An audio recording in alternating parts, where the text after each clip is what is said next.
এই প্রবলেমটা যদি তোমাদের এই প্রবলেমটা এসে থাকে, তো এই প্রবলেমটা আসার কারণ হচ্ছে তোমাদের ভিডিওতে ভায়োলেশন দিয়েছে, তার জন্য এসেছে। তো এই প্রবলেমটা যখন আসবে তখন এটা ক্লিক করে দেখে নেবে যে কোন ভিডিওতে তোমার এই প্রবলেমের ইস্যু এসেছে। তো সেই ভিডিও দুটো ডিলিট করে দিলে তোমাদের এই প্রবলেমটা চলে যাবে। তোমাদেরও যদি এরকম আসে তোমরা কিভাবে ডিলিট করবে দেখে নাও। Some of your content is not earning. তো এই যে লার্ন মোর যে অপশনটা আছে এখানে ক্লিক করব, আর এখানে দেখো দিয়ে দিয়েছে যে এই দুটো ভিডিওতে আমার ইস্যু দিয়েছে। তো এই দুটো ভিডিও আমাকে ডিলিট করতে হবে। তো ভিডিওগুলো আগে দেখে নাও যে কত তারিখে পোস্ট করেছে কোন ভিডিও, আর সেই ভিডিওটা আমি দেখে নিলাম। আর এখন আমাকে এই দুটো ভিডিওকে ডিলিট করে দিতে হবে, কারণ এগুলো কমিউনিটি গাইডলাইন্সের খিলাফের ভিডিও। যেহেতু এই ভিডিওগুলোতে ভায়োলেশন আছে, ডিলিট না করা পর্যন্ত হবে না।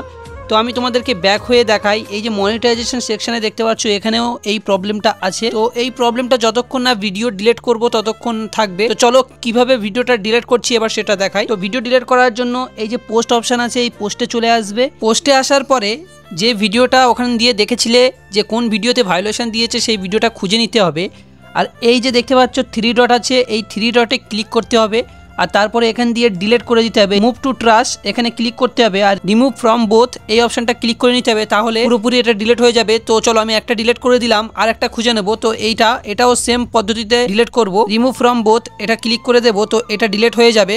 তো ডিলিট হয়ে যাওয়ার পরে চলো এখন তোমাদেরকে দেখাই প্রবলেমটা সলভ হলো কিনা। প্রফেশনাল ড্যাশবোর্ডে ক্লিক করে দিলাম, মনিটাইজেশন সেকশনে চলে আসলাম। দেখো এখানে আর সেই প্রবলেমটা নেই, সেই প্রবলেমটা আর শো করছে না। তো এভাবে তোমরা তোমাদের এই প্রবলেমটাকে সলভ করতে পারবে।